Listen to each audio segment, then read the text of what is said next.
Mike in Fort Worth, start us off. Mike, you're live on the Fan. Yeah. Hey guys. Hey, they ought to keep Brunson. I kind of disagree with you guys. They need to keep Brunson. He's not a number two. Doesn't make any difference. They got to the Western Championship Finals this year. They're going to get better. Luka and Brunson are going to get better. What we need is a center. We don't got no center. We need a big man. But in the meantime, let's keep playing together. And there's going to be people that are going to want to come play here with Brunson and Luka. Like maybe a center. We don't have to trade material to get a guy that's better than Brunson. There's guys out there that can do Luka, but we don't have the trade material. So you got to deal with what you got now. Just keep. If they're going to get better, and then go from there. Well, you're not going to bring anyone else in who likes to dribble. No. if you have Kenny Smith was talking about this last night. He's like, it's the position that you have to worry about paying. That position in the backcourt. I mean, we're talking about a $300 million backcourt if Brunson gets his projected money. And whoever plays that spot, we're always going to have the conversation about whether they're going to be a ball-dominant player or not need too many dribbles with Luka handling it. Right. Like, you can have an expensive backcourt. You know, you can have, like, Chris Paul and Devin Booker. You can have, you know, like, seriously, LeBron and Wade. I know LeBron's like Stephen Clay. You can have expensive backcourts, and that's fine. The problem is that both Luka and Jalen need a dribble to get their points. Yep. Clay doesn't need a dribble necessarily. Yep. Neither does Steph. Neither does Booker. Chris Paul does. You know, you can't have, I don't think, two guys that are paid so well in the backcourt that both require the ball in their hand to be at their primary effectiveness. And I think that's where the style of play is a problem. Yeah, he's a good player, and you hate to give up on good players. Is it the right fit? Is it the right fit for him and Luka and their styles of play to be playing next to each other? And we have to analyze how repeatable this is. Was this a little bit fluky? I think it was. What, the run? The run. The run was a little bit. If you overachieve, then I'm not counting on the same thing next year. Like, if I had to put down a lot of money right now, I would not bet on the Mavericks in the Western Conference Finals. They had to come back 2-0 against the 1 seed. Yeah. I think that they overachieve. I mean, that's why I was called a Mavs hater throughout. I was like the only one that picked the Warriors, but I felt like they were in the Utah series. I kept saying, I'm like, Jalen Brunson's playing out of his mind. They're shooting out of their mind. Yeah, they overachieved by a series. Yes. They overachieved by a series. And that's okay. I mean, you got to have those. Yeah, good. You know? But we need to be honest about it in the evaluation moving forward, I think. Let's get to Corey in Dallas. Corey, you're live on 105.3 The Fan. Good morning, guys. Good morning. Morning. They need to add a big man, not for Golden State. They need to play better defense. And, wow, Golden State was slick. They never pissed off Luka. They had every chance, and they never pissed them off. Yep. And then I was like, that's what happened with Phoenix. Phoenix pissed them off, and it turned them into a monster instead of basketball players. And Golden State was smart on that. I noticed that. Great point. Great point. It's like him and Draymond were best friends throughout. Mm-hmm. Are you still there? Sorry, Corey. I thought you were done right there. Yeah, man, that's a great point. Draymond showed the respect to Luka before the series on his podcast, throughout. They're butt tapping. Luka's like, Draymond's so incredible. So it's kind of like, I'm not saying this is Draymond's intent. It's kind of like those stories you hear where Michael Jordan would give Charles Barkley a watch before the finals, and they go out to dinner, and it's like, oh, I'm gonna be real nice with you. Or Russell and Wilt. I think Jerry West had said this, or maybe I'm just thinking about Winning Time, so it was probably exaggerated, but Russell would like befriend Wilt and be all cool with him, and then when they get on the court, Wilt wasn't capable of slicing Russell's throat, and Bill was towards Wilt. And Draymond did not take that approach of being hostile towards Doncic. John and McKinney. John, you're live on Shan and RJ. Go ahead, buddy. Hey, good morning, fellas. Morning. I had the Warriors winning this series. I actually had them sweeping, but then once Dallas took Game 4, which was expected because everything that happened with Steve Kerr. But look, fellas, it's about pedigree. Always has been about pedigree. Phoenix was not Golden State. You know what I'm saying? Yeah. Golden State, man, that's championship pedigree right there. Dallas never had a chance. They never had a chance. And all this about, Draymond pissing Luka off, not pissing Luka off, man. Dallas never had a chance, man, because Golden State has championship pedigree, man. You know what I'm saying?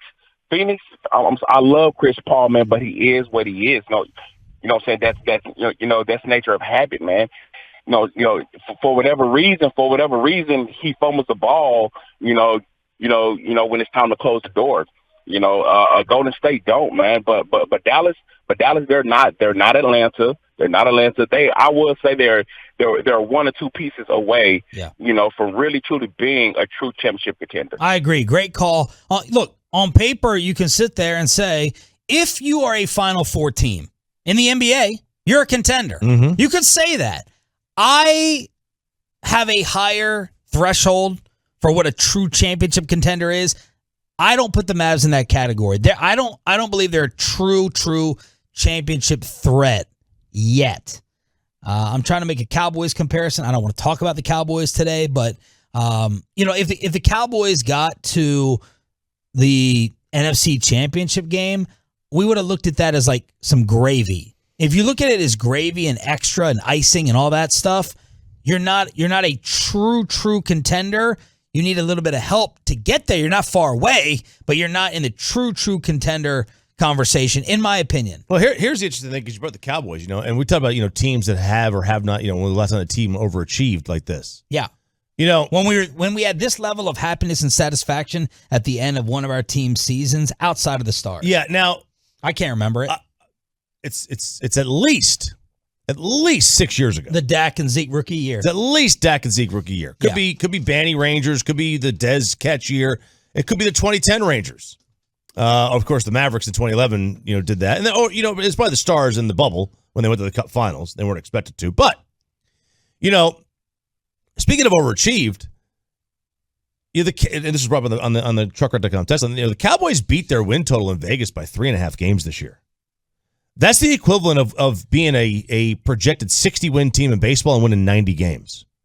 That's the equivalent of being a 40-win projected team in the NBA and winning 55. Mm-hmm. That's a massive overachieving. Yeah. That's big. Yeah, but they didn't do it in the postseason. Right. They never. Just that final taste in your mouth after a season ends. The Mavs gave it to us even after last night. Wayne in Westlake. Wayne, you're live on Shan and RJ with the end of the Mavs season. Go ahead, Wayne. Hey, thanks for taking my call. I agree with what everyone's saying about the other pieces that the Mavs need to go to that next step.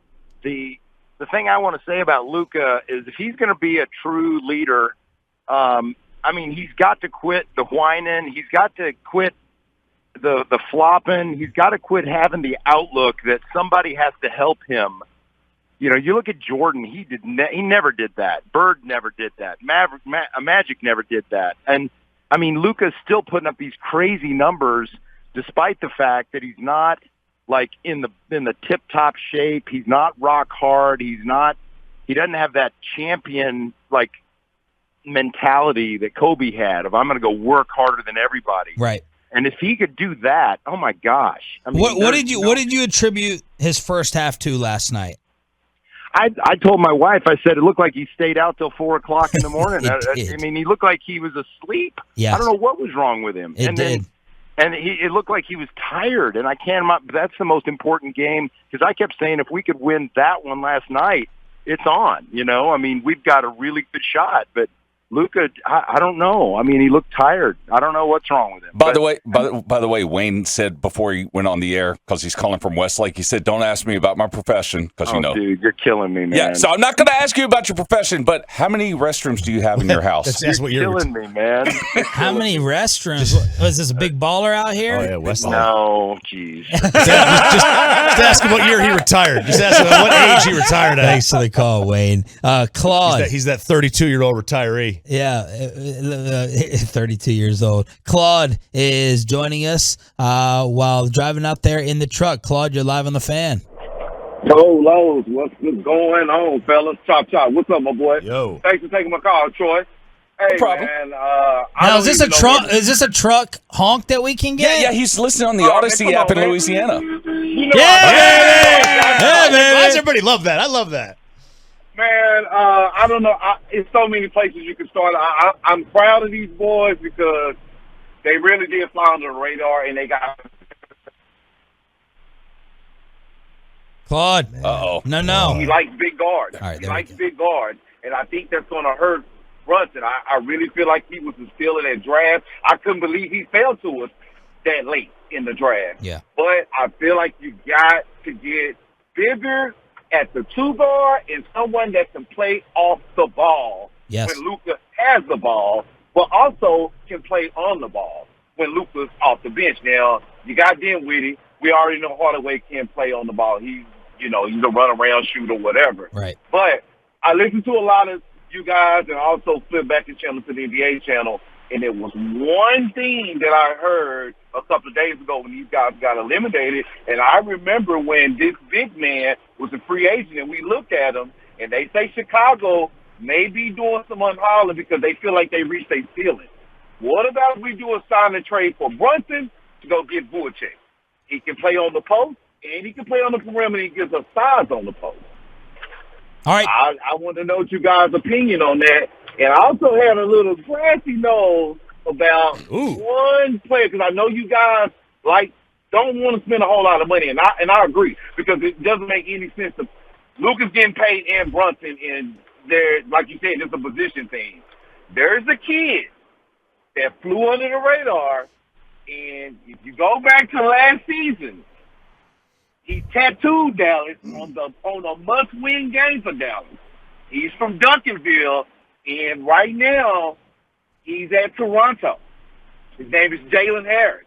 He's a combo guard, 6'4", 6'5". Look him up. He put up 30, a rookie on a bad foot on Dallas at the house. Yes, and he's a combo guard. He plays on the ball and off the ball. So I know a little something about that. He's my cousin. And I know. All right, there it is. I got some inside information I won't share on the air. But I know that Dallas like, wow, we can't believe we didn't see this guy. And to add to that, he played on Dirk's AAU team when he was in high school down here. Look at that, Claude. We're getting ready to be our Bobby Bell of the NBA. I like it. Love a good grassy knoll. Thank you for the call, brother. Be careful driving out there. Vucevic is who he's talking about in Chicago. Had the many-year run in Orlando. He averages 17 and 10. I'd have to go look up the contract stuff before I felt comfortable talking about, adding in terms of the fit, rim protector. I mean, Rudy Gobert's like we need a poor man's Rudy Gobert in terms of skill set. We need someone that can grab boards, block. I mean, Kevon Looney, a guy like that. Where he played like Shaquille O'Neal against this Mavs front line. He played like Shaq, grabbing 18 boards. He's not even 7 feet tall. And we had no answer for it. And he had just offensive rebound after offensive rebound and 18 in all yesterday in the elimination game.